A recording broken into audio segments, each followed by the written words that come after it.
Ada perceraian yang tidak berakhir dengan kelegaan, melainkan menjadi awal dari Sarti, sebuah hukuman nurani yang berkepanjangan.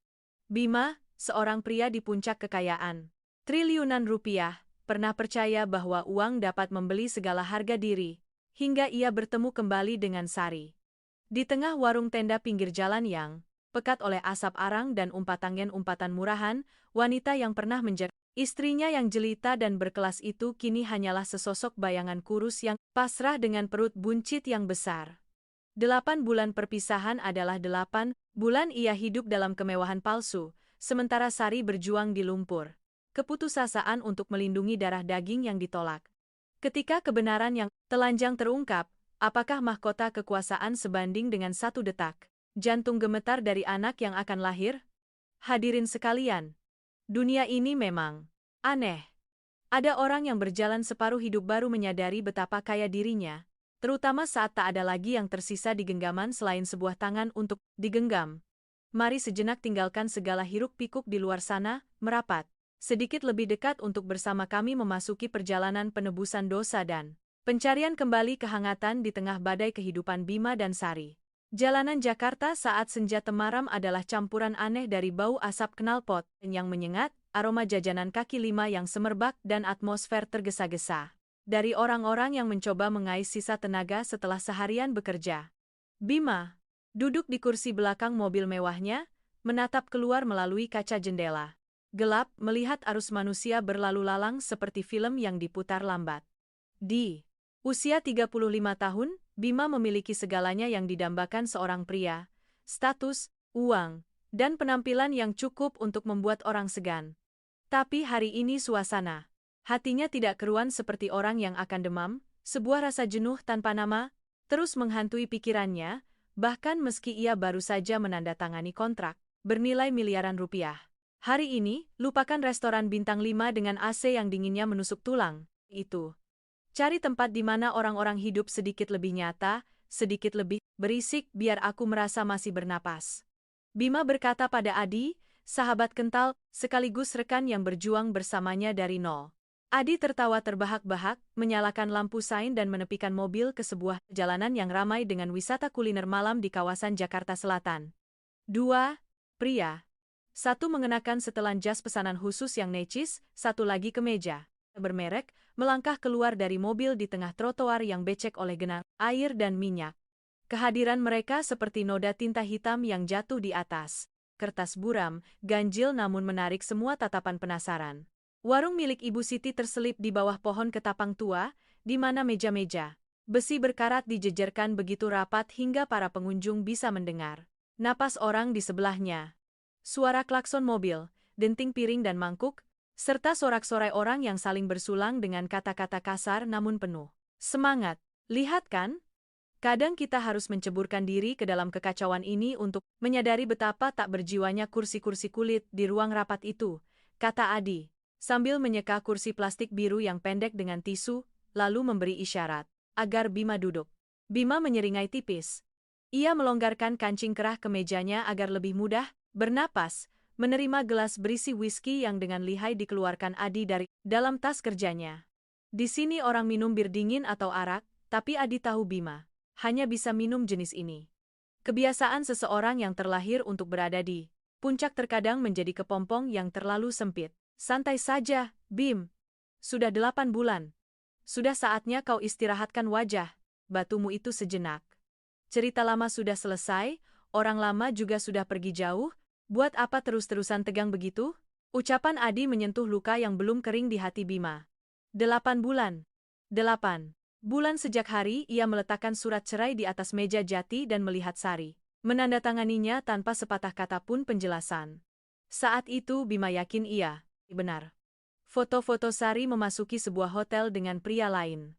Laporan keuangan tentang sejumlah besar uang dari dana keluarga yang ditarik tanpa alasan yang jelas. Semua adalah bukti kuat bahwa istri salehahnya ternyata hanyalah seorang oportunis licik. Ia mengusirnya dengan penghinaan yang mendalam, percaya bahwa dengan uang yang berhasil Sari gelapkan, wanita itu akan hidup mewah di belahan bumi lain. Bima menenggak minumannya, cairan berwarna ambar itu mengalir di kerongkongannya, pedas dan pahit. Ia mengedarkan pandangan ke sekeliling warung, sengaja mencari pengalih perhatian untuk lari dari kenangan yang tak menyenangkan. Aroma bumbu, bau serai dan cabai yang ditumis, berpadu dengan asap, arang yang mengepul dari dapur darurat di bagian dalam. Cahaya lampu jalan yang kuning redup menimpa ke bawah, menciptakan petak-petak terang dan gelap yang kabur. Tiba-tiba, pandangan Bima terpaku pada sesosok tubuh yang sedang membungkuk di tumpukan piring kotor. Itu seorang wanita. Ia mengenakan pakaian lusuh, warnanya, dan sudah pudar karena terlalu sering dicuci. Punggung kaosnya basah oleh keringat, menempel lekat di kulit. Rambut hitam panjangnya yang dulu terawat kini digulung, asal dengan sebuah jepit plastik murahan, memperlihatkan tengkuknya yang kurus, dan wajah tirus di bawah cahaya remang-remang. Namun, yang membuat jantung Bima serasa berhenti berdetak bukanlah pemandangan memilukan itu. Ketika wanita itu berbalik untuk mengangkat nampan piring yang berat, Bima melihat perutnya yang buncit terlihat jelas di balik lapisan kaos tipisnya. Ia berjalan dengan susah payah, kedua kakinya yang bengkak terbungkus. Sandal jepit usang, posturnya membungkuk seolah ingin menyembunyikan diri dari omelan pemilik warung. "Heh, kamu itu! Cepat sedikit tangannya. Meja nomor 5 sudah teriak dari tadi, kamu mau jadi putri keraton di sini. Hah, lambat kayak keong, mending pergi saja dari hadapanku." Suara melengking Ibu Siti terdengar, memotong keriuhan. Warung. Wanita itu tersentak, buru-buru menundukkan kepala, suaranya yang serak, terdengar lirih, begitu familiar hingga terasa menyakitkan, sekaligus begitu asing seolah datang dari kehidupan lain. "Iya Bu, saya tahu. Saya segera ke sana." Bima merasakan pangkal hidungnya perih, sensasi dingin menjalari dari ujung kepala hingga ke telapak kakinya. Ia tidak percaya dengan apa yang dilihatnya. Wajah itu, meskipun telah dirusak oleh kelelahan dan terpaan nasib, meskipun tulang pipinya kini lebih menonjol dan lingkaran hitam di bawah matanya lebih dalam, bagaimana mungkin ia salah mengenali Sari? Itu Sari, wanita yang ia kira sedang menikmati hidup mewah dengan uang hasil menipunya. Tangan Bima yang memegang gelas tiba-tiba gemetar hebat. Sebuah kebenaran yang kejam dan tak masuk akal tersaji di hadapannya seperti sebuah tamparan keras. Kenapa dia ada di sini? Kenapa dia hamil? Selama 8 bulan ini, bagaimana ia hidup hingga sampai pada titik ini? Bima menunduk melihat sepatu kulit mahalnya yang mengkilap, lalu kembali menatap sandal jepit usang milik Sari. Ia merasa seperti seorang badut yang mengenakan pakaian sutra di tengah malam buta. Segala kesombongan, segala bisikan tentang gambaran sempurna yang dilukiskan orang lain untuknya tentang pengkhianatan Sari, kini hancur berkeping-keping seperti kaca kita yang dilempar ke atas batu. Di sebelahnya, Adi masih asyik berceloteh tentang sebuah proyek properti, sama sekali tidak menyadari perubahan drastis dalam diri sahabatnya. Bima tidak mendengar apa-apa lagi.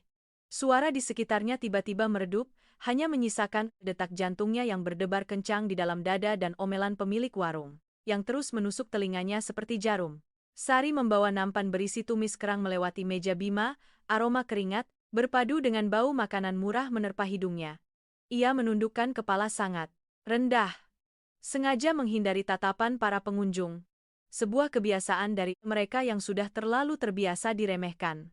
Ia sama sekali tidak menyadari bahwa pria yang duduk di sana adalah mantan suaminya.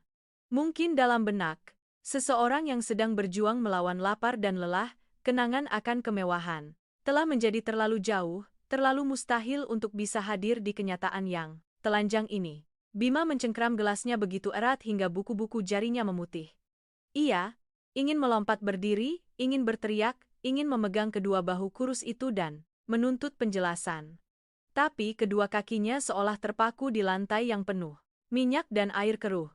Rasa takut yang samar menguasai pikirannya. Takut menghadapi kenyataan bahwa ia telah salah. Dan harga dari kesalahan itu mungkin adalah sesuatu yang tak akan pernah bisa ia bayar seumur hidupnya. Sari meletakkan piring kerang di meja sebelah lalu berjalan mundur dengan limbung. Seorang pria mabuk tak sengaja menyenggol bahunya hingga ia nyaris jatuh. Sari buru-buru berpegangan pada tepi meja, sementara tangan satunya secara naluriah melindungi perutnya yang buncit. Gerakan itu, sebuah naluri keibuan yang primitif dan penuh kepedihan, menghancurkan sisa ketenangan Terakhir Bima. Hei, Bima bersuara. Suaranya serak dan hilang di tengah kebisingan malam. Perkotaan. Sari tertegun, bahunya sedikit bergetar. Mungkin suara itu, nada berat yang khas, itu, telah membangunkan seutas ikatan dalam alam bawah sadarnya. Ia perlahan menoleh, matanya yang lelah dan memerah bertemu dengan tatapan Bima yang berkobar oleh keterkejutan dan rasa sakit. Dalam sekejap, seluruh jalanan yang ramai itu seolah hening. Hanya tersisa dua manusia, dua dunia yang bertolak belakang, saling menatap melintasi jurang, kesalahpahaman dan prasangka. Tatapan yang bertemu antara dua orang yang pernah berbagi ranjang itu hanya berlangsung beberapa detik, tapi dalam benak Bima, rasanya sepanjang satu kehidupan. Sari tertegun, matanya membelalak tak percaya, lalu dengan cepat, sebersit kepanikan menusuk pupil matanya. Reaksi pertamanya bukanlah kegembiraan, bukan pula kebencian, melainkan rasa minder yang luar biasa. Ia buru-buru menundukkan wajahnya. Tangannya yang pecah-pecah karena terlalu lama terendam air sabun cuci piring gemetar, mencengkeram ujung kaosnya yang pudar, mencoba menyembunyikan tubuhnya yang berat seolah ingin lenyap ke dalam bayang-bayang pohon ketapang. Sari, bisik Bima, suaranya tercekat di tenggorokan, terdengar aneh dan asing. Ia mendorong kursinya dan berdiri, sebuah gerakan yang terlalu mendadak hingga kursi plastik itu berdecit nyaring di lantai semen. Adi, sahabatnya yang sedang asyik mengunyah ceker ayam terkejut dan mendongak, menatap bingung ke arah pandangan Bima. Ada apa, Bim? Kau kenal pelayan ini? Tanya Adi. Suaranya masih terselip sedikit aroma alkohol dan keheranan yang tulus. Bima tidak menjawab. Ia melangkah maju ke arah Sari, sepatu kulit mahalnya, menginjak genangan air keruh. Cipratan kotor itu mengenai ujung celana kainnya, yang licin. Tapi ia tak peduli. Melihat Bima mendekat, Sari mundur terhuyung-huyung, sandal jepitnya yang usang tergelincir di lantai yang licin, hingga ia nyaris terjatuh. Jangan ke sini. Suara Sari serak, begitu pelan hingga nyaris ditelan oleh deru klakson di jalanan. Ia tidak berani menatap Bima. Di bawah cahaya kuning warung, Bima bisa melihat lebih jelas noda-noda kusam di pipi tirus mantan istrinya. Rambutnya yang kering karena kekurangan gizi dan sepasang tangan yang seharusnya hanya memegang kuas lukis dan piano, kini memerah dan kasar karena bahan kimia pembersih. Namun, yang paling menyakitkan, yang menghantam mata Bima dengan paling kejam, adalah perut buncit yang membengkak di balik lapisan kain tipis itu. Perut itu begitu besar hingga membuat cara berjalannya menjadi goyah dan berat. Ngapain lo bengong di situ, Sari? Meja nomor 3 pesan bir lagi. Mau potong gaji atau mau diusir malam ini juga? Suara Ibu Siti kembali melengking dari arah tungku arang, menenggelamkan musik hingar-bingar dari restoran seberang. Ia berjalan keluar dengan angkuh, tangan memegang sendok sayur menunjuk-nunjuk wajah Sari.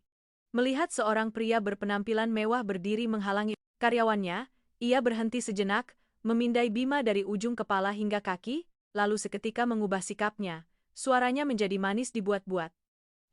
Maaf, Pak Bos. Anak ini baru kerja jadi agak lamban, mohon dimaafkan ya, Pak.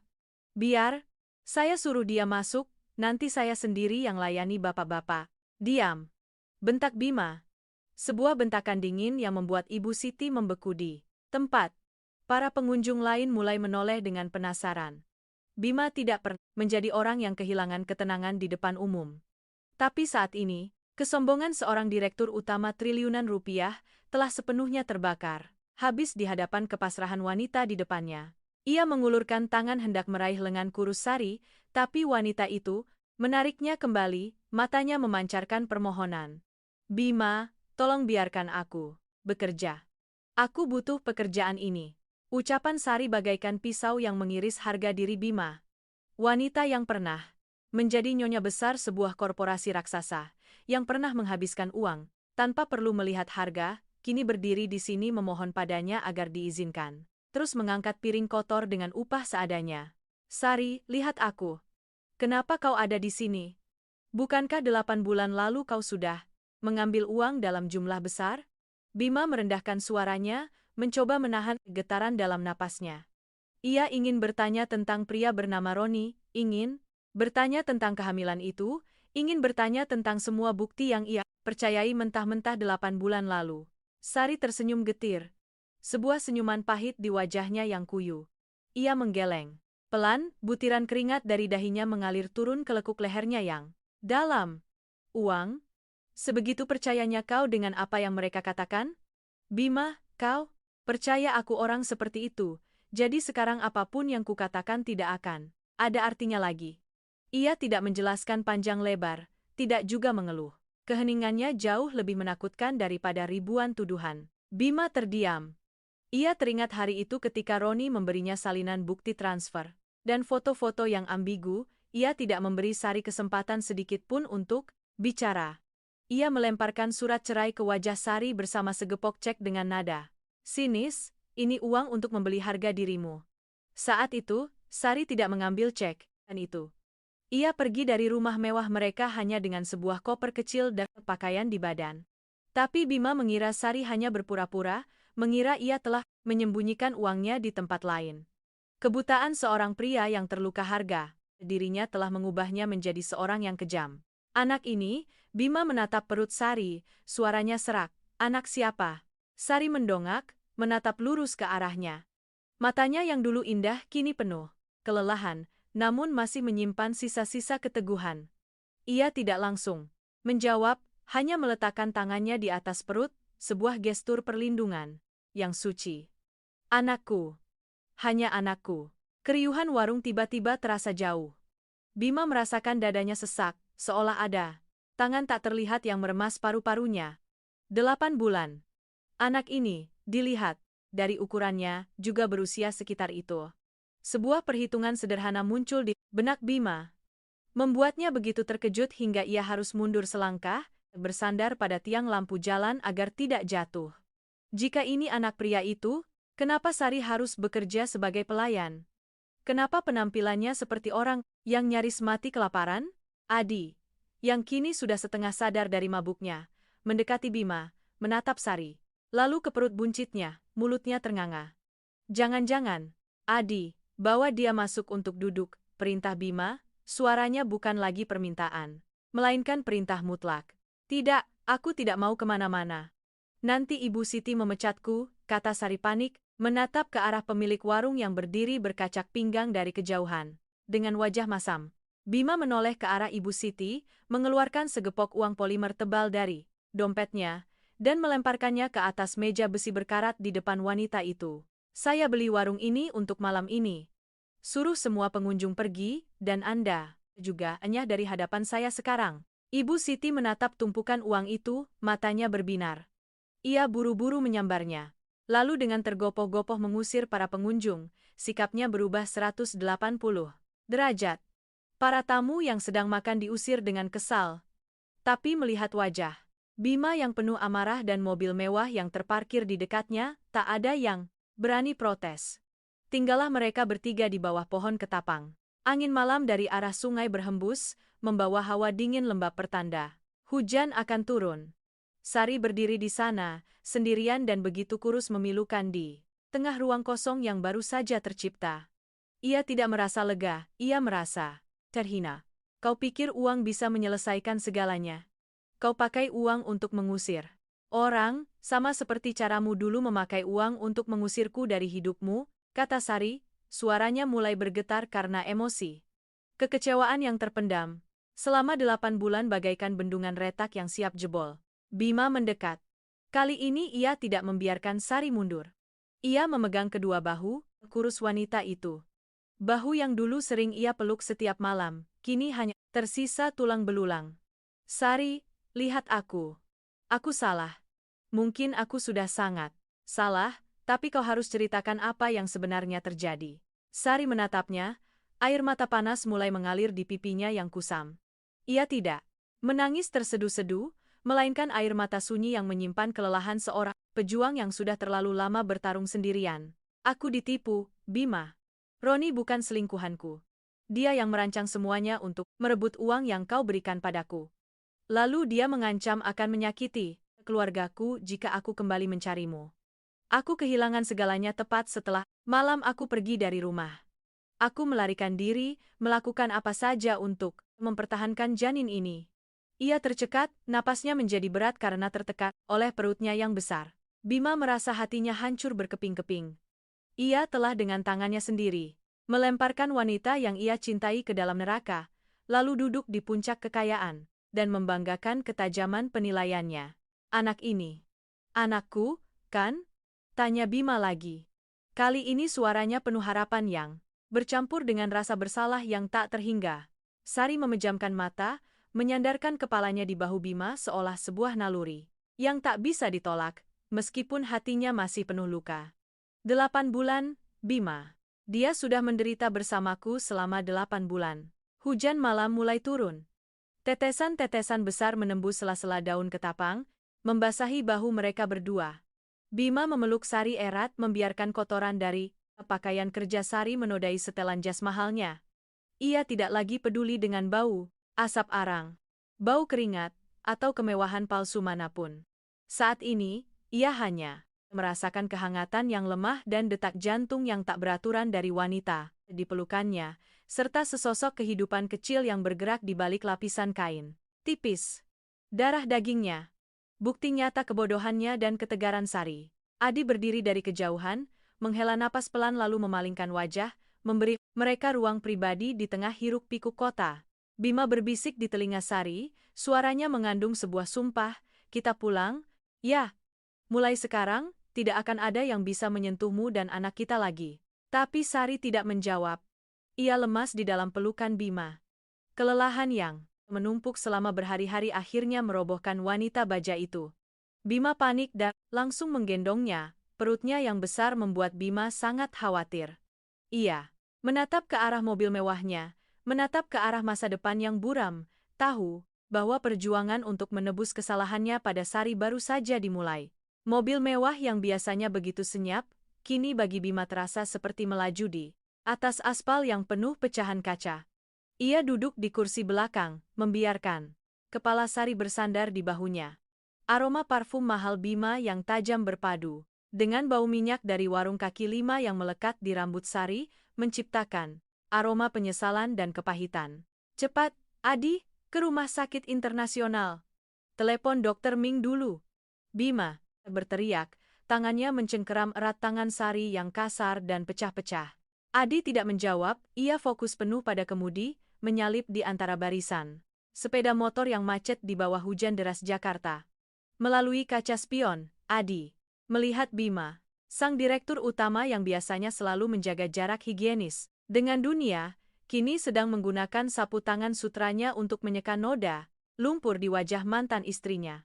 Bima menyekanya dengan sangat lembut, seolah jika sedikit saja lebih keras, wanita rapuh ini akan lenyap seperti asap. Sari tidak pingsan total, ia hanya lemas karena kelelahan. Sesekali ia merintih, tangannya secara naluriah memeluk perutnya.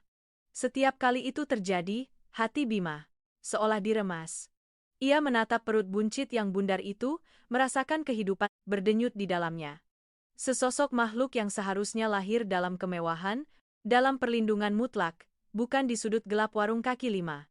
"Sari, tahan sedikit lagi. Sebentar lagi kita sampai," bisik Bima di telinganya, suaranya bergetar. Ia tiba-tiba sadar, selama 8 bulan ini ia hidup dalam istana kesombongan yang hampa, sementara Sari membangun sebuah benteng kesabaran untuk melindungi darah daging mereka. Rumah sakit di malam hari begitu sunyi dan berbau disinfektan. Ketika para perawat mendorong Brangkar untuk menyambut Sari, Bima hendak ikut masuk, tapi dihalangi oleh Dokter Ming. "Kau tunggu di luar, Bima. Biarkan kami memeriksa kondisi janin dan kesehatannya." Dia kelihatannya sangat kurang gizi. Bima berdiri membeku di tengah koridor rumah sakit yang serba putih. Lampu LED di atas kepalanya begitu terang hingga menyilaukan, menyorot dengan jelas setelan mahalnya yang kini ternoda kotoran. Adi mendekat, menepuk bahu sahabatnya dan memberinya sebotol air mineral. "Duduk dulu, kawan." Sari itu, wanita yang kuat, dia akan baik-baik saja. Bima menerima botol air itu tapi tidak meminumnya. Ia menatap lekat kedua tangannya. Tangan ini pernah menandatangani surat cerai, pernah menunjuk dan mengusir Sari pergi, dan kini gemetar karena ketakutan. "Adi, menurutmu aku ini bajingan, tidak?" tanya Bima dengan suara kering. "Aku? Kira aku pintar, aku kira aku bisa membaca hati orang. Ternyata aku hanya orang buta yang dituntun oleh beberapa lembar foto dan angka-angka palsu. Adi menghela napas, duduk di bangku plastik yang dingin. Sebenarnya waktu itu, bukan cuma kau, tapi semua teman kita percaya pada Roni. Aktingnya terlalu bagus, ditambah lagi jebakan finansial itu. Tapi yang tidak kusangka adalah Sari, memilih untuk diam dan menanggung semuanya sendirian. Dia tidak diam, potong Bima dengan pahit. Aku yang tidak memberinya kesempatan untuk bicara. Setiap kali dia membuka mulut, aku membungkamnya dengan uang dan penghinaan. Aku telah membunuh kepercayaannya sebelum dia sempat menjelaskan. Saat itu, ponsel Bima bergetar. Asistennya melaporkan hasil penyelidikan awal, yang ia minta 2 jam lalu. Bima membuka file itu, barisan teks dan gambar yang muncul membuat urat di keningnya berdenyut. Roni, orang yang pernah ia anggap saudara, ternyata terlilit utang judi puluhan miliar. Ia bersekongkol dengan kepala akuntan untuk menggelapkan dana perusahaan, lalu menimpakan semua kesalahan pada Sari. Ia merekayasa adegan Sari masuk ke hotel dengan membius, lalu menyewa orang untuk memotretnya secara diam-diam. Yang lebih menyakitkan, setelah Sari pergi dari rumah, Roni menyuruh orang untuk mencegatnya di jalan, merampas semua perhiasan dan sedikit uang tunai yang dibawanya, sekaligus mengancam akan membuat keluarganya di kampung tidak tenang jika Sari berani muncul lagi di hadapan Bima. Bima meremas ponselnya begitu keras hingga layarnya retak. Kebenaran itu lebih telanjang dan kotor dari yang ia bayangkan, sebuah skenario murahan yang berhasil menjatuhkan seorang sombong seperti dirinya, hanya karena ia membiarkan cemburu dan ego mengalahkan akal sehat. Roni, Bima menggeram, suaranya keluar dari sela-sela giginya. Aku akan membuatmu membayar 100 kali lipat dari apa yang telah Sari derita. Pintu ruang gawat darurat terbuka. Dr. Ming keluar dengan wajah serius. Bima bergegas mendekat, memegang tangan dokter itu seolah memegang pelampung. Terakhir, bagaimana Ming? Dia dan bayinya untuk sementara stabil. Dia kelelahan parah dan hipoglikemia berat. Untungnya janinnya masih sehat, tapi jika terlambat sedikit lagi, dengan intensitas kerja seperti itu, aku tidak berani menjamin. Bayinya sudah berusia 7,5 bulan, laki-laki. Tapi Bima, kau harus siapkan mental. Dengan kondisi ibu yang selemah ini, proses persalinan nanti akan sangat berat. Bima menghela napas lega, tapi rasa sakit di hatinya tidak berkurang. Bayi, laki-laki, seorang putra. Anak itu telah ikut ibunya mengangkat piring, ikut ibunya menahan caci maki dan panasnya tungku arang. Ia masuk ke ruang perawatan. Sari terbaring di sana, kecil di antara tumpukan mesin dan selang infus. Kulitnya di bawah lampu rumah sakit tampak pucat seperti kertas. Bima menarik kursi dan duduk di sampingnya, dengan lembut menggenggam tangannya. Kali ini ia tidak mencium bau asap arang, hanya bau obat-obatan dan kesendirian. Maafkan aku, Sari. Maafkan aku. Bima menundukkan kepalanya di samping tempat tidur, air mata yang telah ia tahan selama bertahun-tahun akhirnya jatuh, membasahi spray putih. Ia teringat hari-hari awal pernikahan mereka ketika ia berjanji akan memberinya kehidupan yang damai. Ia teringat kamar bayi yang pernah ia rencanakan dengan antusias, lalu dengan tangannya sendiri ia mengunci pintu itu setelah perceraian. Tiba-tiba, jari-jari Sari bergerak pelan. Ia perlahan membuka mata, menatap langit-langit putih sejenak lalu menoleh ke arah Bima. Tatapannya kini tidak lagi panik seperti di warung, melainkan hampa yang menakutkan. Ini di mana? Tanyanya. Suaranya lemah seperti hembusan angin. Di rumah sakit. Kau sudah aman, Sari, aku sudah tahu semuanya. Roni sudah. Sari menarik tangannya pelan, sebuah gerakan lambat namun tegas. Tahu untuk apa? Lagi, Bima. Semuanya sudah terlanjur. Aku juga sudah terbiasa hidup tanpamu. Tidak terlanjur. Aku akan menebusnya. Aku akan membawamu pulang, aku akan melakukan segalanya. Kata Bima panik. Ketakutan memuncak di hatinya. Melihat jarak di mata Sari. Sari menatap keluar jendela, di mana rintik hujan masih mengetuk kaca secara teratur.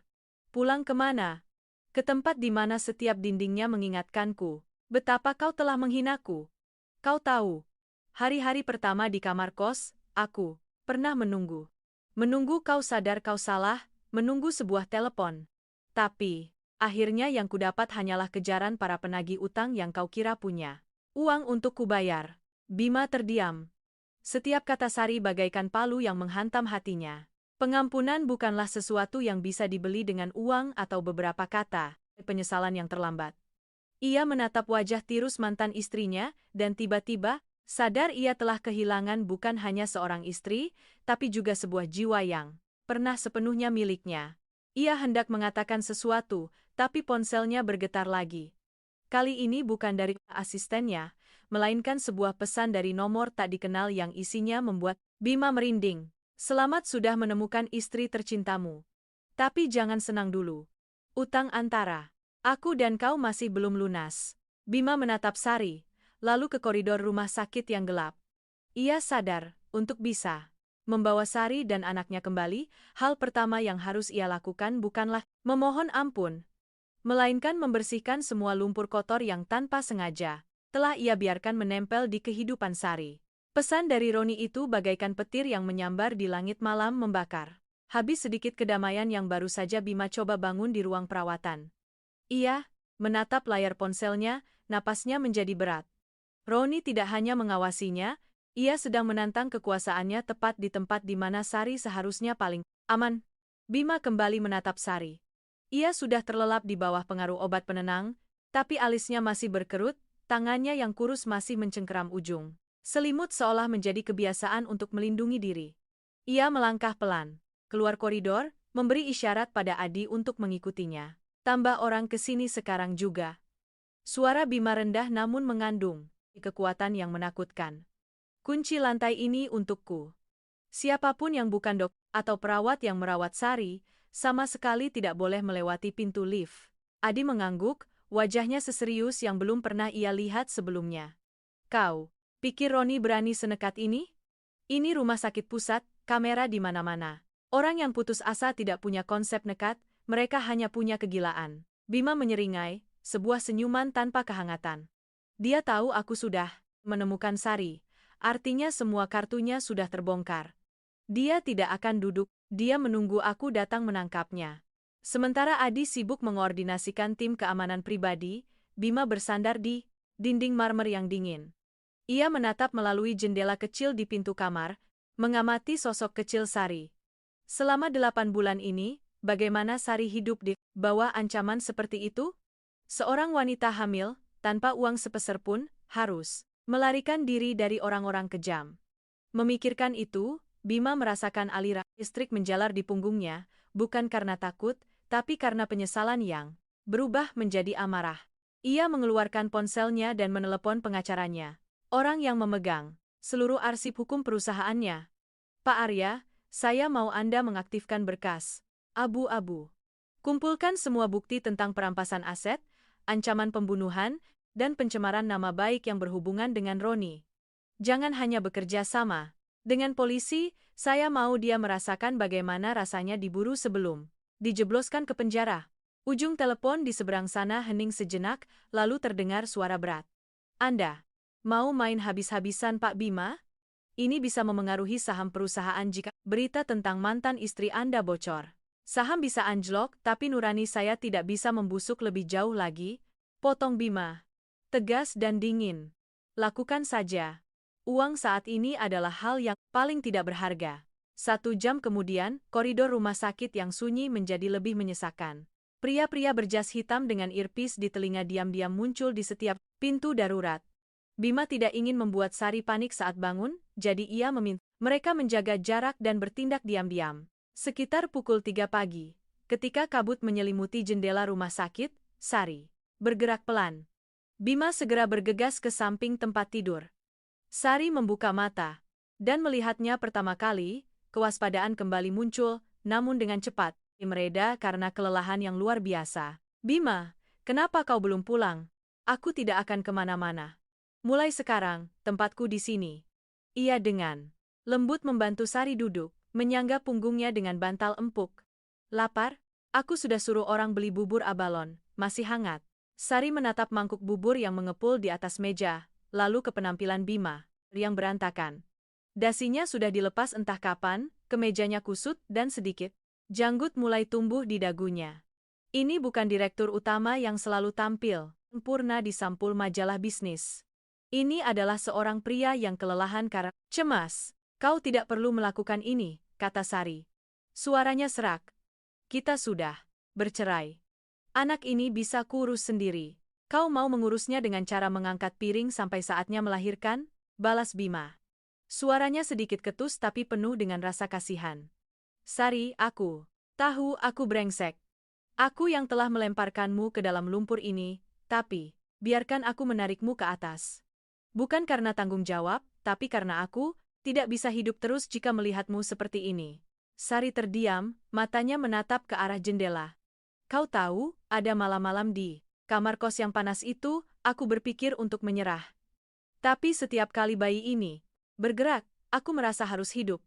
Aku tidak membencimu sebanyak yang kau kira. Aku hanya kecewa. Aku kecewa karena ternyata setelah bertahun-tahun, kau masih tidak mengerti apa-apa tentang wanita di sampingmu. Bima berlutut di samping tempat tidur, sebuah posisi yang jika dilihat orang lain pasti tidak akan percaya. Ia menggenggam tangan Sari, meletakkannya di keningnya. Aku tahu. Aku terlalu percaya diri dengan kepala dinginku dan lupa bahwa hati adalah hal yang perlu didengarkan. Sari, beri aku satu kesempatan. Jangan paksa aku melihatmu dan anak kita dari kejauhan 1 detik pun lagi. Saat mereka sedang berbicara, Adi tiba-tiba mendorong pintu masuk, wajahnya pucat pasi. Ia memberi isyarat pada Bima untuk keluar. Ada masalah.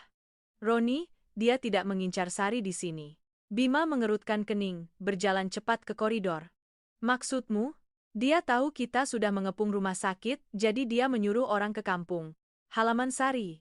Adi menunjukkan ponselnya pada Bima. Di layar, ada foto Ibu Sari, sedang berdiri di depan gerbang rumah. Di belakangnya ada 2 pemuda bertato yang berkeliaran. Dia mengirim pesan. Kesehatan orang tua tidak baik, jangan sampai dia syok karena perbuatan putrinya. Darah di tubuh Bima mendidih. Roni sedang menyerang titik terlemah Sari. Jika Sari tahu hal ini, kesehatannya dan bayinya pasti akan runtuh. Roni tidak ingin membunuh siapapun, ia ingin menyiksa mental, ingin Bima berlutut, dan bernegosiasi agar ia bisa kabur dengan uang yang telah ia rampas. Sialan. Bima memukul dinding dengan keras. Adi, siapkan mobil. Aku akan ke kampungnya sekarang. Kau gila. Kalau kau pergi, siapa yang menjaga Sari di sini? Bagaimana kalau ini hanya taktik untuk memancingmu keluar? Bima tertegun. Benar, Roni sangat licik. Ia mungkin sedang menunggu Bima pergi untuk menyerang Sari. Tapi jika ia tidak pergi, keluarga Sari di kampung akan dalam bahaya. Sebuah dilema yang mencekik Bima. Ia menatap ke dalam ruang perawatan. Sari sedang menatapnya melalui jendela kaca, tatapannya penuh kecemasan. Mungkin ia punya firasat buruk melihat sikap kedua pria itu. Bima mengambil napas dalam-dalam, mencoba mengembalikan ketenangan seorang pemimpin. Ia menoleh pada Adi, suaranya mengeras seperti baja. Adi, kau tetap di sini. Panggil tim khusus dari Pak Jenderal, minta bantuan polisi untuk menjaga rumah sakit dengan alasan perlindungan saksi kasus. Lalu aku tidak akan ke kampung sendirian. Bima mengeluarkan ponselnya, menelepon nomor yang sudah lama tidak ia hubungi. Seseorang yang berpengaruh di dunia bawah tapi sudah pensiun. Orang yang pernah berutang nyawa padanya di masa lalu. Paman 3, ini saya. Saya butuh paman melakukan sesuatu di Solo. Ada beberapa tikus sedang mengganggu keluarga saya. Saya mau mereka lenyap dari sana dalam 30 menit, bersih dan tanpa jejak. Ujung telepon di seberang sana hanya menjawab singkat, beres, lalu menutup telepon. Bima tahu, di dunia di mana uang dan kekuasaan terkadang tidak secepat hukum rimba, ia terpaksa menggunakan cara-cara yang dulu selalu ia pandang rendah. Bima kembali ke ruang perawatan, mencoba memaksakan senyum untuk menenangkan. Ia duduk di samping Sari, dengan lembut menyibakkan helaian rambut di keningnya. Tidak ada apa-apa, hanya urusan kantor. Istirahatlah, aku di sini bersamamu. Sari menatap dalam matanya, seolah ingin menembus topeng yang sedang coba Bima kenakan. Jangan bohongi aku, Bima. Apa Roni berulah lagi? Dia menemukan ibuku, kan? Kecerdasan Sari selalu menjadi hal yang membuat Bima sekaligus cinta dan takut. Ia terdiam, keheningan itu menjadi sebuah konfirmasi. Sari tiba-tiba gemetar, ia mencoba bangkit tapi rasa sakit di perutnya membuatnya meringis. Jangan, Sari, berbaringlah. Bima panik menahannya. Aku sudah mengatasinya. Aku bersumpah ibumu tidak akan kenapa-kenapa. Aku sudah mengirim orang ke sana untuk melindunginya. Kau bersumpah. Dulu kau juga bersumpah akan melindungiku, tapi pada akhirnya, kau yang paling menyakitiku. Air mata Sari kembali jatuh membasahi bantal. Bima, aku takut, aku tidak mau karena aku, ibu harus menderita. Bima memeluknya, membiarkan Sari menangis di bahunya. Di dalam ruang perawatan, yang berbau bahan kimia. Di tengah kegelapan dini hari, ia sadar bahwa perang ini bukan hanya untuk menangkap seorang penjahat, melainkan perang untuk memungut kembali setiap kepingan kepercayaan yang telah hancur. Di halaman rumah sakit, lampu depan sebuah sepeda motor baru saja tiba, sinarnya menyapu jendela kamar seperti pertanda akan datangnya badai baru. Bima mengeratkan pelukannya, berjanji dalam hati, apapun harganya, ia tidak akan membiarkan sejarah terulang. Pukul 4 pagi, jarum jam seolah berdetak lambat, tercekik oleh atmosfer pekat. Di ruang perawatan, Bima masih dalam posisi yang sama, membiarkan kepala Sari bersandar di bahunya, merasakan setiap napasnya yang tersengal dan getaran yang menjalar melalui bajunya. Ponsel di sakunya bergetar singkat, sinyal dari paman. 3. Selesai. Tikus-tikus sudah diamankan. Ibumu aman. Sedang dibawa ke Jakarta.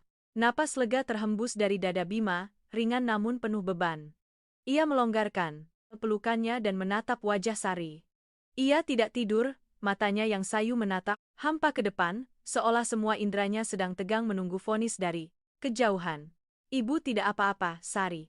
Paman 3, seorang kenalanku, sudah menjemputnya. Siang ini kau bisa bertemu dengannya. Sari mendongak, tatapannya penuh keraguan bercampur harapan tipis. Benarkah? Kau tidak menipuku agar aku tenang, kan? Aku bersumpah demi nyawaku dan anak kita. Bima berkata tegas, menyeka sisa air mata di pipi Sari. Roni sudah kehabisan akal. Dia mencoba menyerang orang-orang yang paling kau sayangi.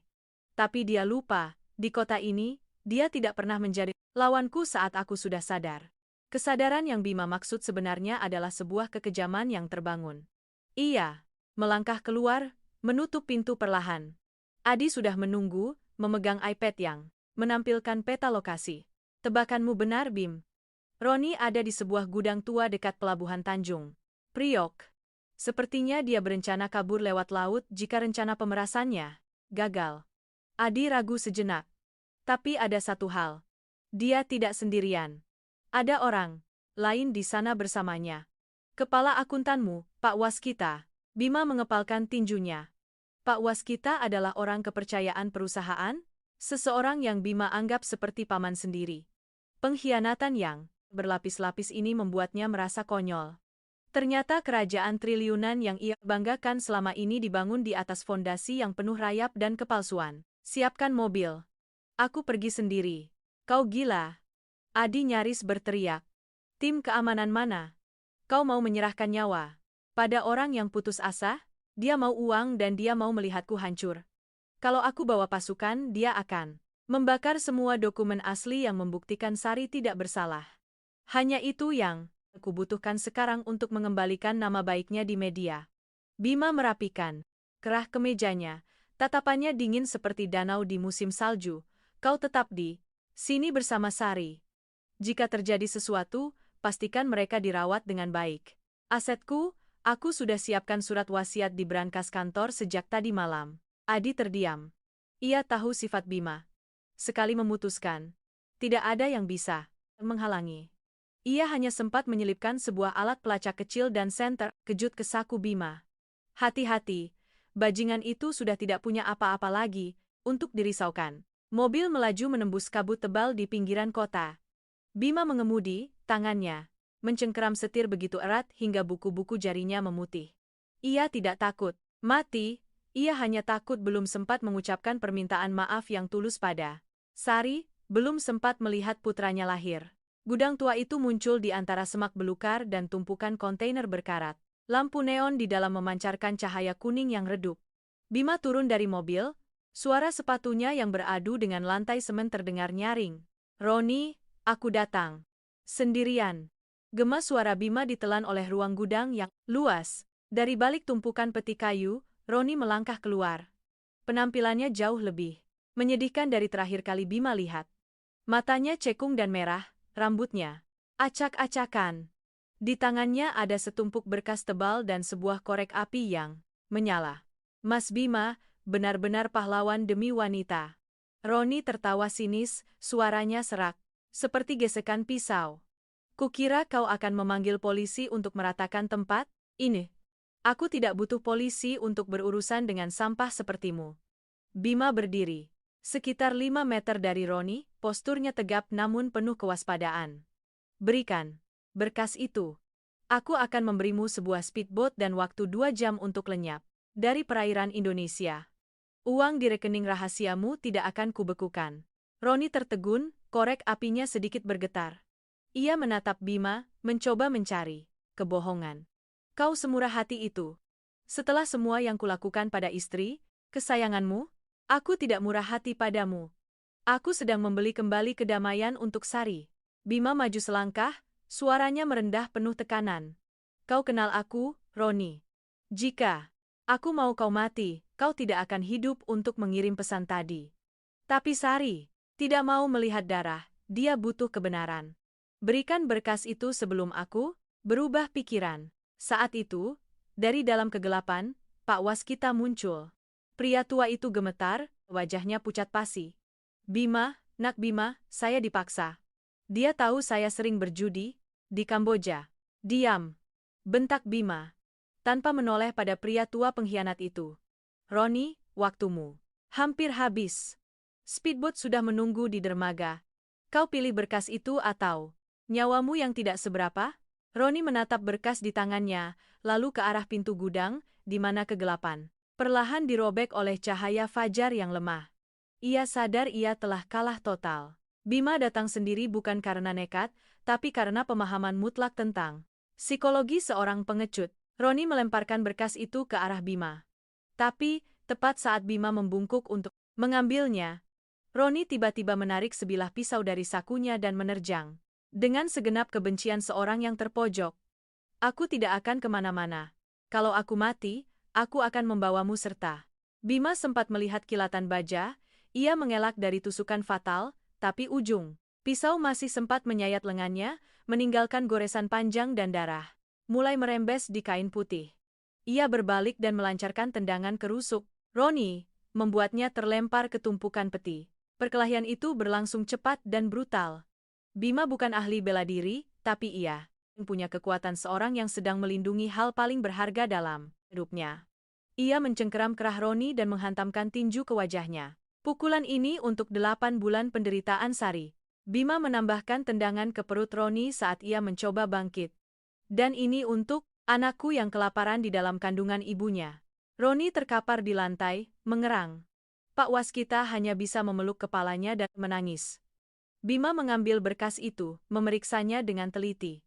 Darah dari lengannya menetes ke atas kertas, tapi ia tak peduli. Kebenaran ada di sini, keadilan untuk Sari ada di sini. Tepat saat itu, sirene polisi terdengar dari kejauhan. Roni mendongak menatap Bima, matanya penuh keputusasaan. Kau menipuku. Aku bilang aku datang sendiri, bukan berarti aku tidak akan lapor polisi." Bima berdiri dengan dingin, menepuk debu di bajunya. 2 jam yang kujanjikan adalah waktu untukmu menyerahkan diri jika kau masih punya sedikit rasa kemanusiaan. Tapi sepertinya kau tidak memilih cara itu." Bima melangkah keluar dari gudang saat sinar matahari pertama mulai menyinari pelabuhan. Ia menatap berkas berlumuran darah di tangannya, merasakan kelegaan. Yang aneh, ponselnya bergetar, itu Adi. "Bim, Sari sudah sadar, dia mencarimu. Dan ibunya baru saja tiba di rumah sakit.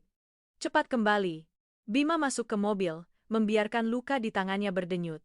Ia menginjak gas, menuju kota di mana seorang wanita menunggunya dengan luka hati yang perlu disembuhkan. Ia tahu berkas ini hanyalah langkah pertama perjalanan agar Sari bisa benar-benar menatap matanya dan tersenyum seperti dulu masih sangat panjang. Di kaca spion, gudang tua itu perlahan memudar dalam kabut pagi, sama seperti masa lalu kelam yang baru saja ia tutup dengan tangannya sendiri. Tapi saat ia berbelok ke jalan tol, sebuah mobil hitam tak dikenal tiba-tiba melesat, memepet mobilnya, memaksanya membanting setir. Permainan ini sepertinya masih memiliki pemain tersembunyi yang belum muncul. Bantingan setir yang mendadak membuat mobil mewah Bima berdecit di atas aspal tol, meninggalkan jejak hitam hangus. Mobil hitam misterius itu, setelah memepetnya hingga nyaris menabrak pembatas jalan, tiba-tiba tancap gas dan menghilang ke dalam kabut pagi yang pekat. Bima mencengkeram setir, dadanya naik turun, luka sayatan di lengannya mulai terasa perih. Darah merembes melalui kemeja putihnya menjadi noda merah gelap, tampak seperti bunga kamelia yang robek. Ia tidak mengejar. Saat ini, setiap detik penundaan adalah sebuah kemewahan yang tidak bisa ia pertaruhkan. Bima tiba di rumah sakit saat kota mulai menggeliat, terbangun oleh deru klakson dan denyut kehidupan. Ia langsung masuk ke toilet di lobi, membasuh wajahnya dengan air dingin untuk menghilangkan kelelahan dan sisa-sisa amarah dari gudang di Tanjung Priok. Ia merobek perban dari kotak P3K, membalut lukanya dengan cepat, lalu mengenakan jas berwarna gelap untuk menutupi jejak perkelahian. Saat memasuki ruang perawatan, sebuah pemandangan membuat langkah Bima terhenti. Sari sedang duduk di tempat tidur, bersandar pada tumpukan bantal putih. Di sampingnya, seorang wanita berusia sekitar 60-an, rambutnya sudah beruban. Wajahnya yang penuh gurat derita dipenuhi kerutan karena kecemasan. Itu adalah Ibu Tami, Ibu Sari. Ia sedang memegang tangan kurus putrinya, menangis tanpa suara. Sari juga menangis, tapi dalam keheningan yang melegakan. Bima, kamu sudah pulang, nak? Ibu Tami mendongak menatapnya, matanya penuh rasa terima kasih namun juga tidak bisa menyembunyikan keterkejutan. Terima kasih, nak. Terima kasih sudah membawa ibu ke sini. Kalau bukan karena orangmu, ibu tidak tahu bagaimana nasib ibu sekarang. Bima mendekat, menundukkan kepala untuk memberi hormat pada mertuanya. Sebuah gestur yang 8 bulan, lalu mungkin ia lakukan dengan setengah hati, kini penuh dengan ketulusan mutlak. Jangan begitu, Bu. Ini semua salah saya, karena telah membiarkan ibu dan Sari menderita. Sari menatap Bima, pandangannya berhenti pada noda darah kering kecil di ujung lengan kemejanya yang belum sempat ia bersihkan. Ia tidak bertanya, tapi kepekaan seorang mantan istri membuatnya paham bahwa Bima baru saja melewati sebuah pertempuran. Kau berhasil mendapatkannya? Tanya Sari, suaranya serak. Bima tidak berkata apa-apa. Ia meletakkan berkas berlumuran darah itu di atas meja. Semuanya ada di sini.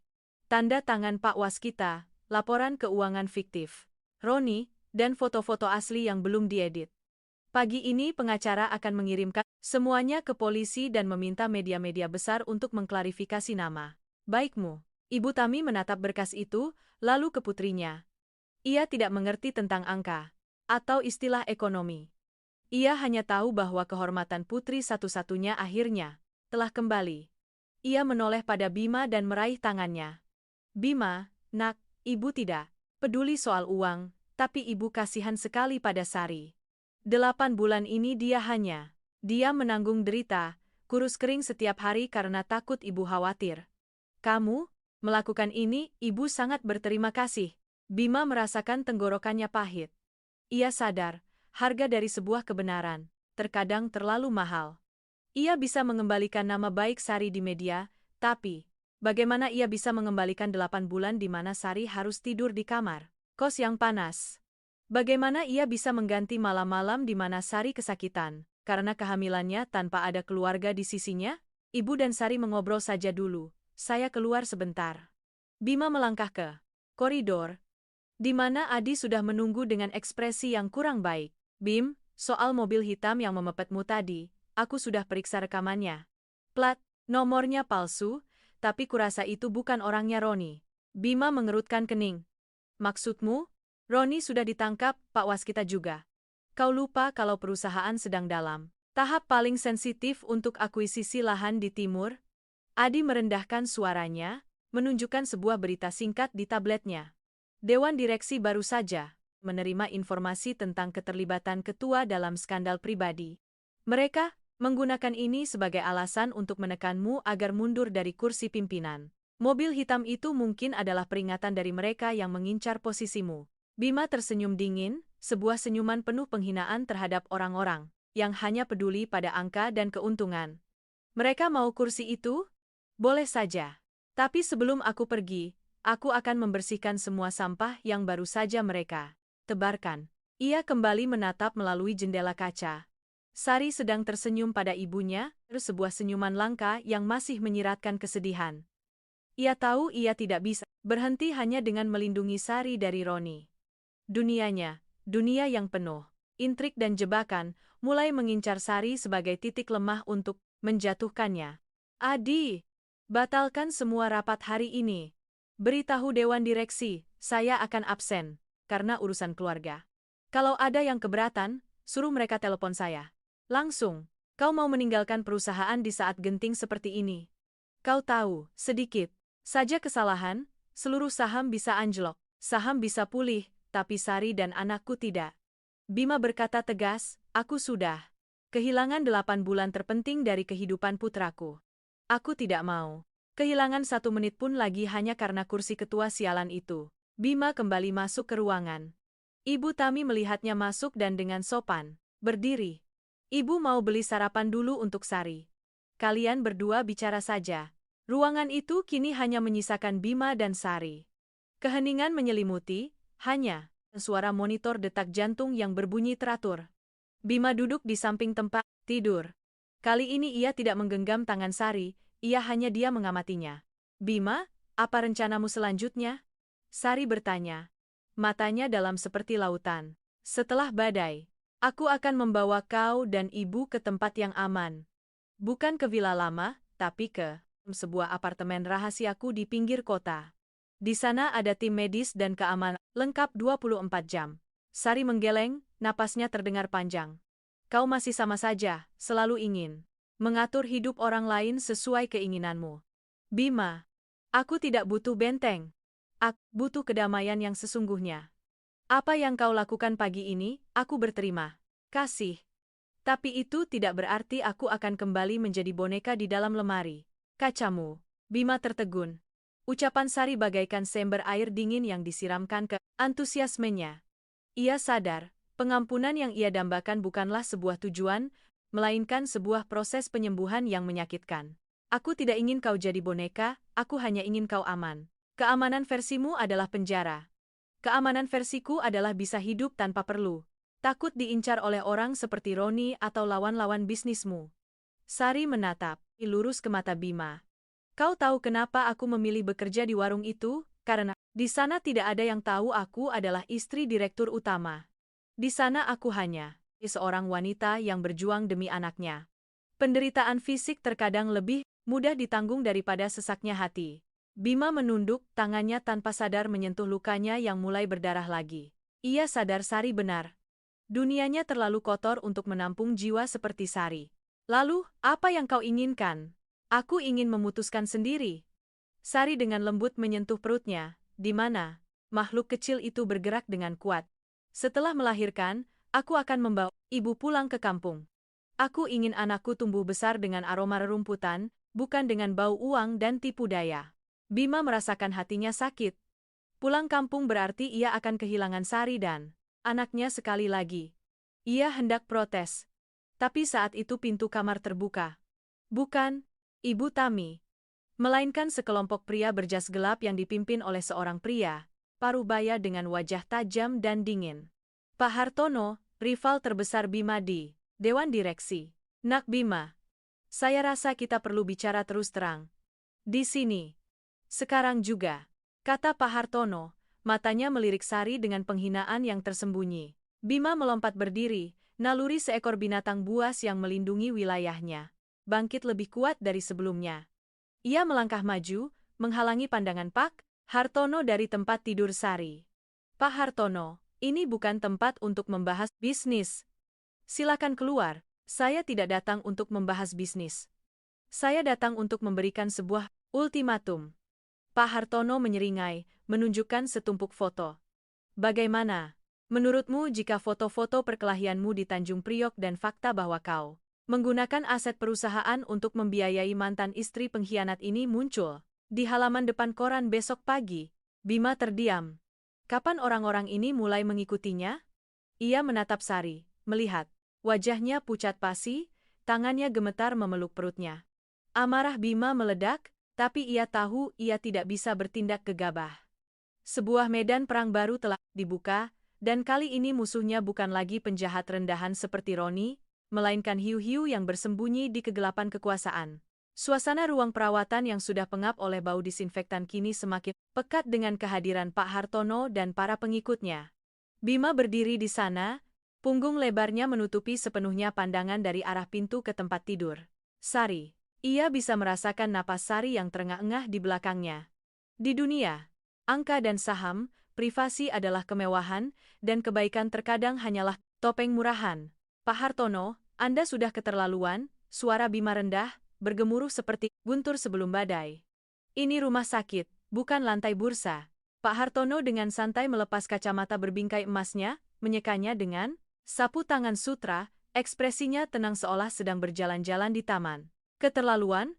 Nak Bima, ketika kau menggunakan nama ketua untuk mengerahkan keamanan pribadi perusahaan demi menyelesaikan masalah pribadi di Tanjung Priok, kau sendiri yang telah menghapus batasan itu.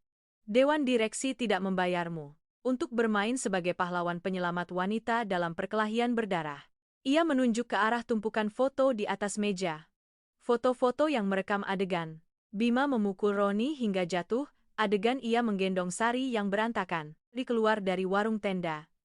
Sudut pengambilan gambar yang jahat membuatnya mudah ditafsirkan sebagai perang antar geng atau skandal asmara murahan. Apa mau Anda? Tanya Bima langsung, mengabaikan semua basa-basi. Ia tahu rubah. Tua ini tidak datang hanya untuk menceramahinya tentang etika bisnis. Sederhana.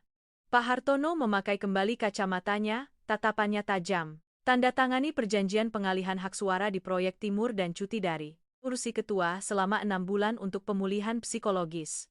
Sebagai imbalannya, foto-foto ini akan lenyap. Mantan istrimu, yang sedang kau coba bersihkan, namanya, akan bisa melahirkan dengan tenang. Jika tidak, besok pagi seluruh negeri akan tahu tentang nyonya besar triliunan yang pernah menjadi pelayan cuci piring dan kehamilan yang tidak jelas asal-usulnya itu. Anda berani.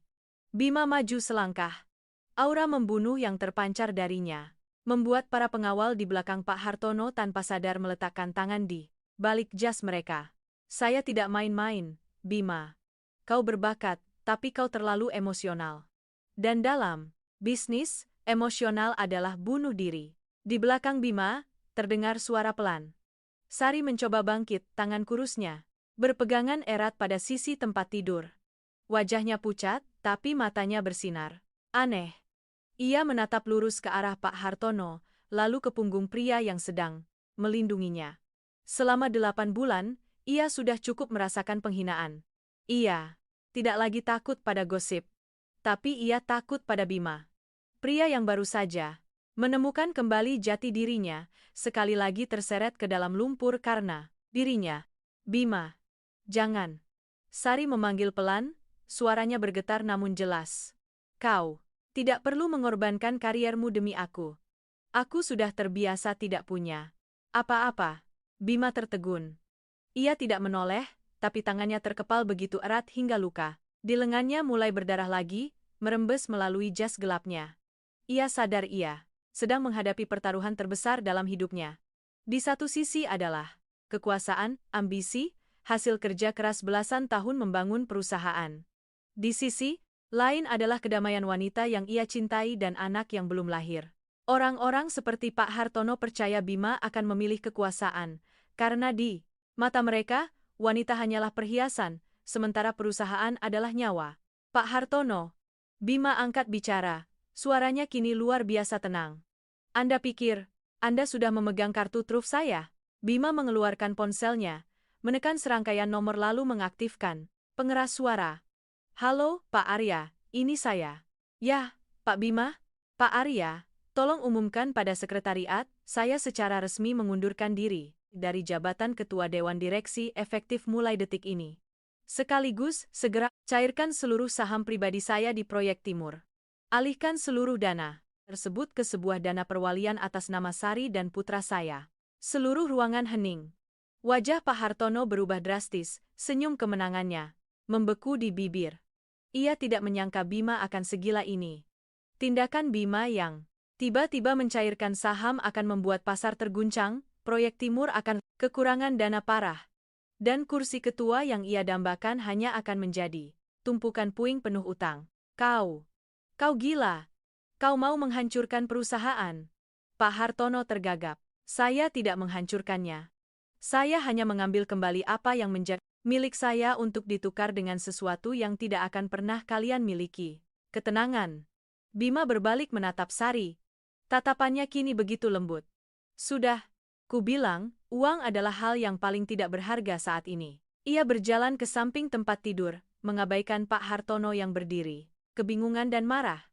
Bima meraih tangan Sari, kali ini ia tidak meminta izin, ia menyatukan jari-jarinya dengan erat. Pak Hartono, ambil foto-foto itu dan pergilah. Jika besok pagi ada satu berita pun tentang Sari muncul di media, saya bersumpah akan menggunakan sisa uang saya untuk membeli semua anak perusahaan Anda dan menghapusnya dari peta dalam seminggu. Anda tahu saya cukup gila untuk melakukannya.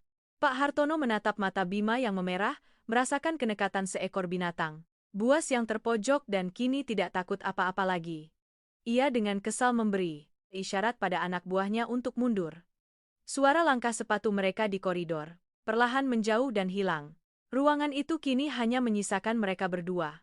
Sinar matahari pagi menyelinap, melalui celah tirai, jatuh di wajah Kuyusari. Ia menatap Bima, antara kasihan dan menyalahkan. Kenapa kau lakukan itu? Itu adalah segalanya yang kau punya. Bukan, Sari. Bima berlutut di samping tempat tidur, menempelkan tangan Sari ke pipinya.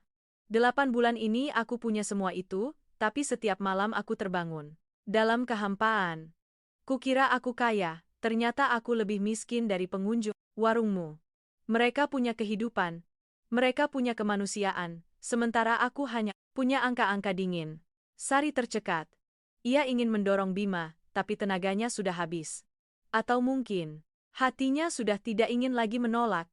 Ia merasakan kehangatan dari tangan Bima, merasakan ketulusan dalam setiap napas pria yang pernah menghancurkan hatinya. Kau tidak punya apa-apa lagi, Bima. Aku tidak jatuh miskin. Aku sedang memulai kembali dengan hal-hal yang benar-benar menjadi milikku.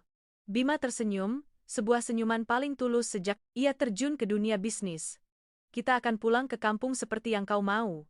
Aku akan belajar mencangkul, belajar merawat anak. Perusahaan itu, kursi itu, biarkan orang-orang seperti Pak Hartono saling berebut untuk mendapatkannya. Tepat saat itu, pintu kamar terbuka lagi. Ibu Tami masuk dengan semangkuk bubur, panas di tangan, melihat pemandangan itu dan tertegun. Bima berdiri, kembali tenang, namun matanya penuh tekad. Bu, siapkan barang-barang. Siang ini kita akan pergi dari sini. Pergi kemana, nak? Ibu Tami bingung. Pulang ke kampung, Bu. Ke tempat di mana kita bisa bernapas tanpa perlu melihat raut wajah siapapun. Tetapi hidup tidak pernah lurus. Saat Bima selesai bicara, ponselnya bergetar. Dengan alarm dari sistem keamanan apartemen rahasia tempat ia berencana membawa Sari dan ibunya sebelumnya. Gambar dari kamera menunjukkan sekelompok orang tak dikenal berkeliaran di sekitar rumah Ibu Tami di kampung. Bima sadar, pengorbanannya tidak membuat para predator berhenti, itu hanya membuat mereka semakin lapar dan nekat. Permainan kekuasaan telah beralih ke babak baru, sebuah perburuan sesungguhnya di mana mangsanya adalah orang-orang yang baru saja ia temukan kembali. Mobil pikap kabin ganda, kendaraan kasar yang sangat berbeda dari deretan sedan, mengkilap milik Bima, melaju menembus gerimis di jalur lintas provinsi. Bima memegang kemudi, matanya merah karena kurang tidur, tapi genggamannya pada setir tetap kokoh. Di kursi penumpang, Sari tertidur, wajahnya yang pucat bersandar pada bantal empuk yang telah Bima siapkan. Di belakang, Ibu Tami juga tertidur. Lelap, tangannya masih memegang erat tas perlengkapan bayi yang Bima suruh beli. Pagi tadi, Bima melirik kaca spion. Sebuah truk barang di belakangnya terus menjaga jarak, Tidak menyalip, tidak juga menjauh. Naluri seorang yang pernah bertarung di dunia bisnis memberitahunya bahwa bayang-bayang Pak Hartono dan para pengincar kekuasaan belum melepaskannya. Pengunduran dirinya bukanlah akhir, melainkan awal dari sebuah pembersihan diam-diam. Bima, kita sudah sampai mana? Sari bergerak pelan, suaranya lirih, tangannya tanpa sadar mengelus perutnya. Sebentar lagi masuk perbatasan provinsi, Sari. Kira-kira 2 jam lagi sampai di rumah ibu, jawab Bima, merendahkan suaranya untuk menenangkan Sari. Bagaimana perasaanmu? Ada yang sakit? Sari menggeleng, tapi kerutan di dahinya tidak bisa menyembunyikan kelelahannya. Bayinya bergerak terus, mungkin dia tahu kita akan pulang. Bima mengulurkan tangan dan menggenggam tangan kurus mantan istrinya. Hatinya perih merasakan kapalan yang belum sempat hilang. Dulu ia berpikir uang adalah segalanya, bahwa selama ia kaya, ia bisa melindungi semua orang. Tapi di perjalanan panjang ini, di antara suara hujan yang menghantam kaca dan ancaman, di belakang, ia sadar perlindungan sejati terkadang hanyalah kehangatan sederhana di antara 2 tangan yang saling bertautan. Sari, Bima ragu sejenak. Nanti di kampung, aku tidak akan lagi menjadi direktur utama Bima. Mungkin aku hanya akan menjadi tukang kebun yang kikuk atau tukang reparasi barang untuk tetangga. Apa kau akan malu? Sari menatapnya. Sebuah senyum lega yang langka muncul di wajahnya yang kuyu. Kau tahu, 8 bulan di warung itu, yang paling kutakutkan bukanlah kemiskinan, melainkan kepalsuan. Jika kau bisa hidup jujur dengan dirimu sendiri, tidak peduli kau menjadi siapa, aku akan merasa lebih ringan daripada melihatmu dalam balutan kemewahan palsu dulu. Belum selesai Sari bicara, truk di belakang tiba-tiba tancap gas, raungannya memekakkan telinga. Truk itu menyalip ke lajur kanan lalu memepet mobil Bima dengan keras. Benturan itu membuat mobil pikap oleng, suara logam beradu, terdengar mengerikan. Ibu Tami terlonjak bangun, teriakannya menggema di dalam kabin yang sempit, pegangan yang kuat. Jangan lepaskan tanganmu, Sari, bentak Bima, matanya berkobar oleh amarah. Ia tidak menginjak rem. Pengalaman mengajarkannya bahwa, dalam situasi ini, rem adalah kematian. Bima menurunkan gigi dan menginjak gas hingga dalam. Mobil pikap itu melompat, maju seperti binatang buas yang terluka. Ia sengaja menabrakkan mobilnya ke bagian belakang truk, memanfaatkan ground clearance yang tinggi untuk membuat lawannya kehilangan keseimbangan. Kejar-kejaran menegangkan terjadi di jalanan berkelok yang sepi. Bima mengemudi, dengan segenap naluri bertahan hidup. Ia tahu ini bukan kecelakaan biasa. Pak Hartono ingin ia lenyap secara resmi sebelum pihak berwenang mengendus tumpukan masalah di perusahaan yang baru saja ia tinggalkan. Bima, awas di depan, teriak Sari. Sebuah mobil lain dari pinggir jalan meluncur keluar, memblokir satu-satunya jalan. Bima menggeram dan membanting setir ke sebuah jalan setapak tanah merah, yang menuju ke dalam perkebunan karet. Mobil itu terguncang hebat, lumpur, menyiprat ke kaca depan. Ranting-ranting kering menggores badan mobil. Setelah sekitar 10 menit berkendara gila-gilaan, Bima berbelok ke jalan kecil. Menyelinap di antara 2 baris pohon lalu mematikan lampu mobil, menunggu. Dalam diam, ia memberi isyarat agar semua orang diam. Suara hujan yang jatuh di atap mobil menjadi satu-satunya suara di tengah hutan. 2 mobil pengejar melintas di jalan utama. Lampu sorot mereka menyapu dedaunan, tapi tidak menemukan mobil yang bersembunyi. Ketika suara mesin mereka menjauh, Bima baru bisa bernapas lega, dahinya basah oleh keringat. Ibu, Sari, kalian tidak apa-apa. Ia menoleh, suaranya bergetar. Ibu Tami pucat pasi, memeluk Sari erat. Sari bersandar di kursi, napasnya terengah-engah, matanya terpejam, tangannya masih memeluk perutnya. Sakit. Bima, sakit sekali. Rintih Sari. Wajahnya meringis menahan sakit yang luar biasa dari perut bagian bawah. Bima panik. Ia buru-buru memeriksa dan melihat wajah Sari berubah pucat, keringat dingin membasahi tubuhnya. Guncangan tadi mungkin telah memicu kontraksi hebat. Ya Tuhan, nak, Sari mau melahirkan. Jerit Ibu Tami panik saat melihat bagian di bawah pakaian putrinya mulai basah. Di tengah hutan karet yang sunyi, di bawah hujan deras dan ancaman para pembunuh. Bima merasa berada dalam situasi paling putus asa yang pernah ia alami. Rumah sakit terdekat berjarak setidaknya 30 km melewati jalan, hutan. Sinyal ponsel di area ini tidak stabil. Bima menatap mata Sari yang mulai sayu, ia tidak lagi melihat kebencian di sana, hanya cinta seorang ibu dan kepercayaan terakhir yang ia berikan padanya. Aku tidak akan membiarkan kau dan anak kita kenapa-kenapa. Aku bersumpah. Bima turun dari mobil di tengah hujan dingin. Ia membuka kap mesin, mengambil kotak peralatan dan selembar terpal besar. Ia tahu ia tidak bisa melanjutkan perjalanan. Ia harus menjadi bidan dadakan di sini, atau ia akan kehilangan segalanya. Ia menoleh ke belakang, ke arah jalan setapak di mana cahaya senter mulai terlihat. Para pengejar telah menemukan jejak mereka.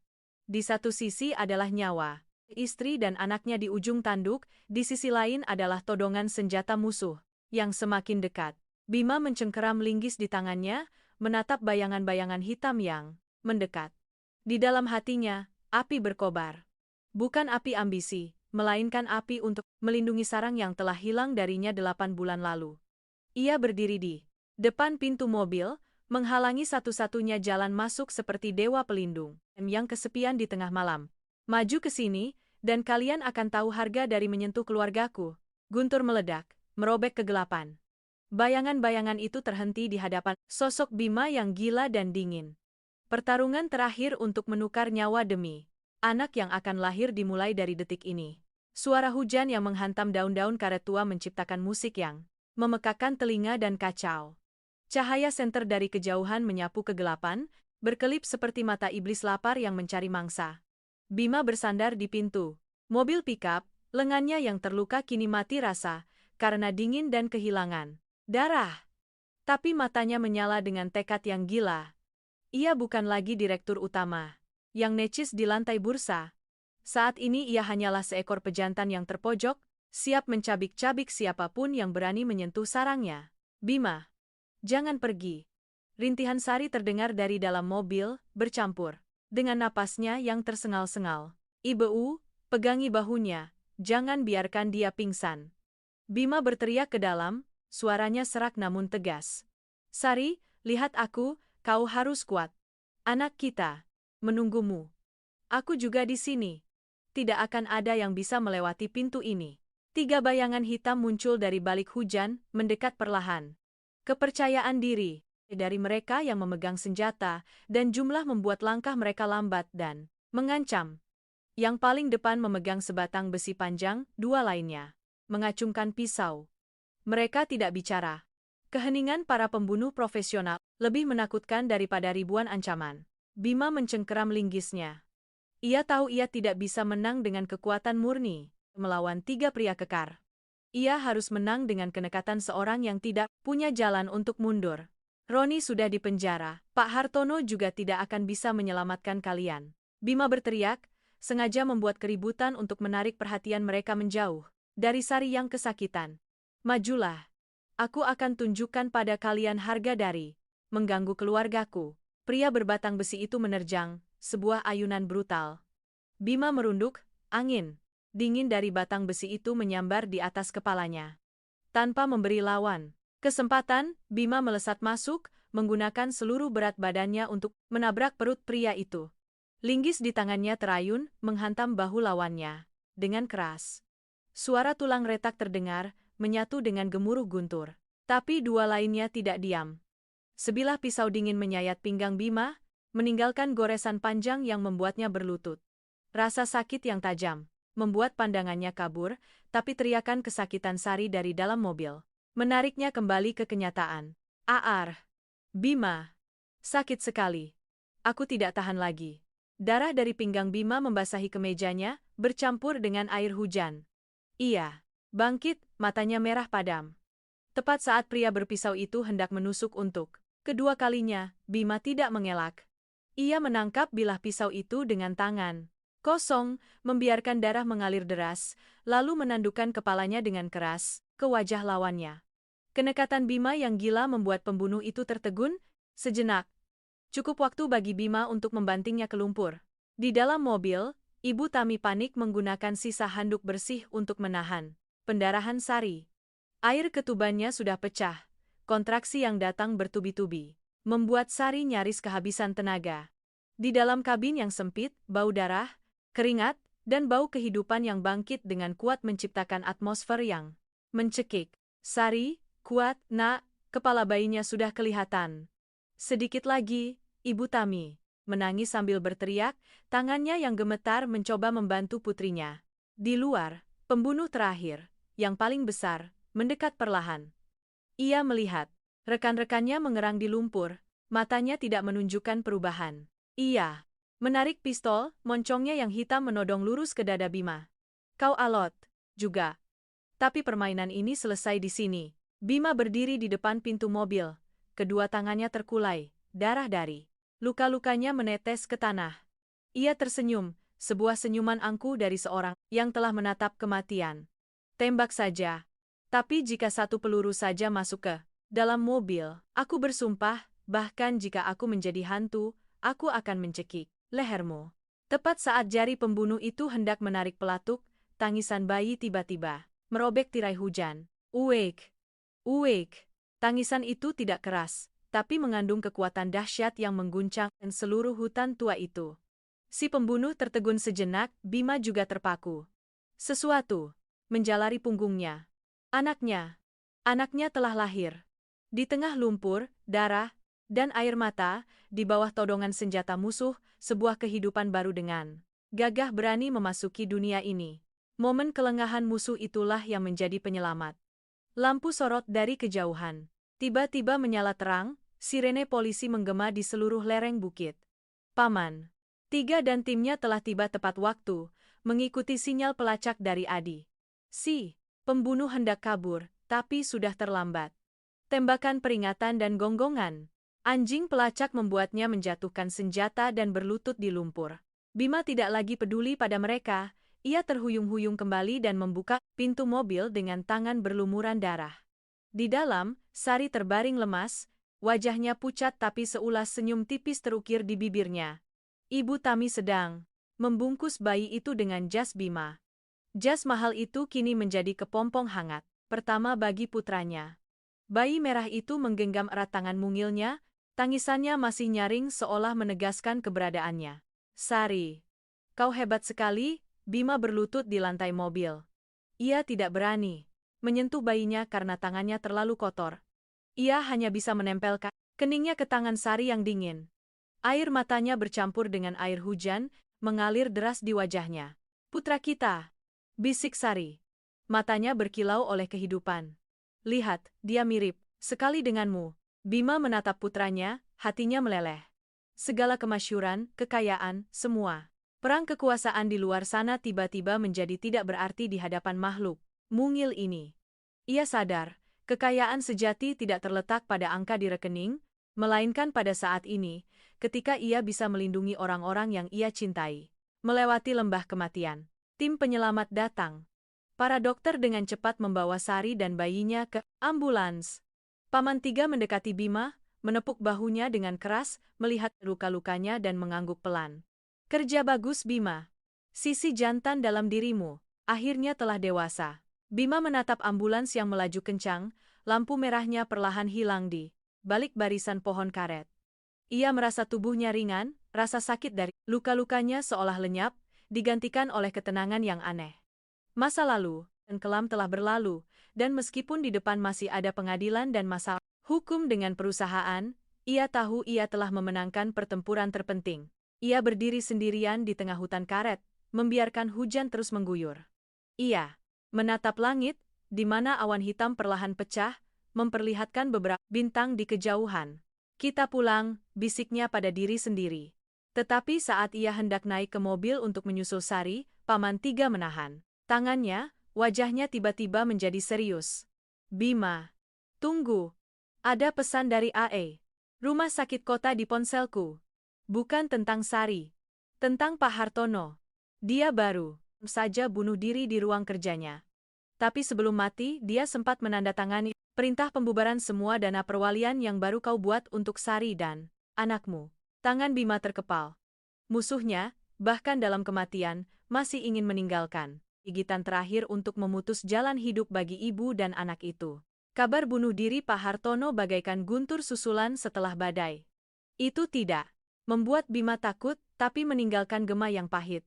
Musuhnya telah memilih cara paling ekstrem untuk pergi, dan sebelum meninggalkan dunia, ia masih sempat meninggalkan hadiah beracun. Perintah pembubaran dana perwalian. Uang dalam jumlah besar yang Bima siapkan untuk masa depan Sari dan anaknya kini membeku, terseret ke dalam pusaran hukum sebuah perusahaan yang diambang kehancuran. Bima berdiri di halaman rumah sakit daerah saat fajar menyingsing, kabut dataran tinggi yang sejuk menyelimuti pohon-pohon pinus tua. Ia menatap kedua tangannya.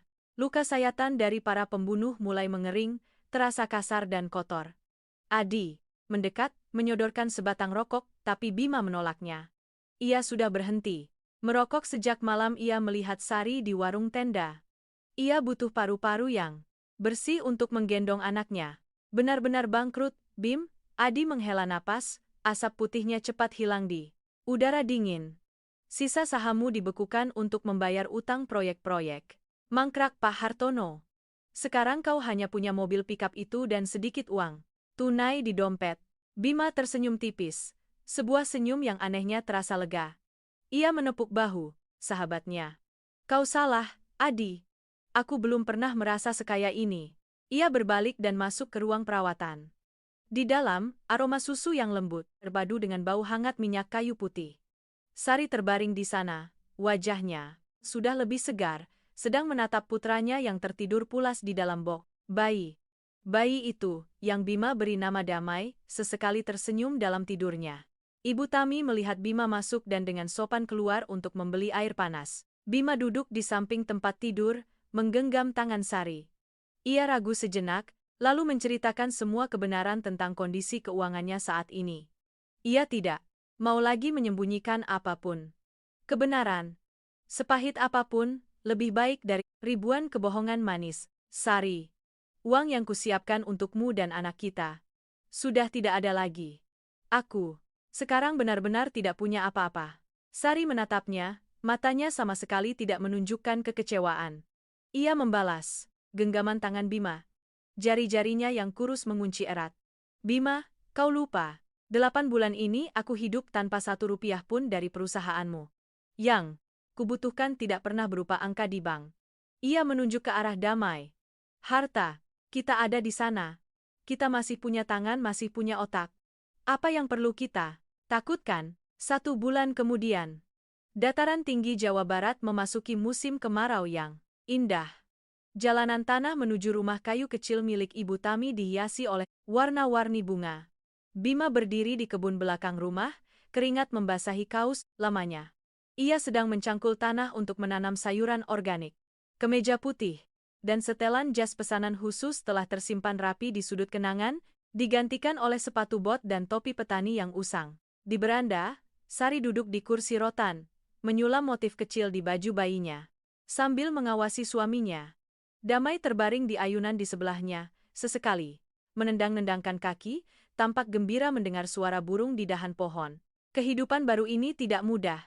Bima harus belajar segalanya dari awal, dari cara memupuk hingga memperbaiki atap yang bocor setiap kali hujan datang. Malam-malam tanpa tidur kini bukan lagi untuk membaca laporan keuangan, melainkan untuk membuat susu, mengganti popok, dan menidurkan Damai. Terkadang, tangannya melepuh dan sakit. Tapi saat melihat senyum Sari dan napas teratur putranya, ia merasa semua pengorbanan itu sepadan. Adi sesekali masih datang dari kota, membawa berita tentang dunia gemerlap yang pernah menjadi milik Bima. Perusahaan telah diakuisisi, orang-orang seperti Roni telah menerima hukuman, dan nama Bima perlahan terhapus dari daftar miliarder. Muda, apa kau menyesal? Tanya Adi saat mereka minum teh di bawah pohon. Bima menatap cakrawala, di mana matahari terbenam, mewarnai kebun teh dengan cahaya keemasan.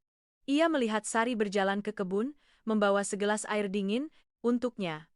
Satu-satunya penyesalanku adalah tidak menyadari nilai kebahagiaan, ini 8 bulan lebih awal.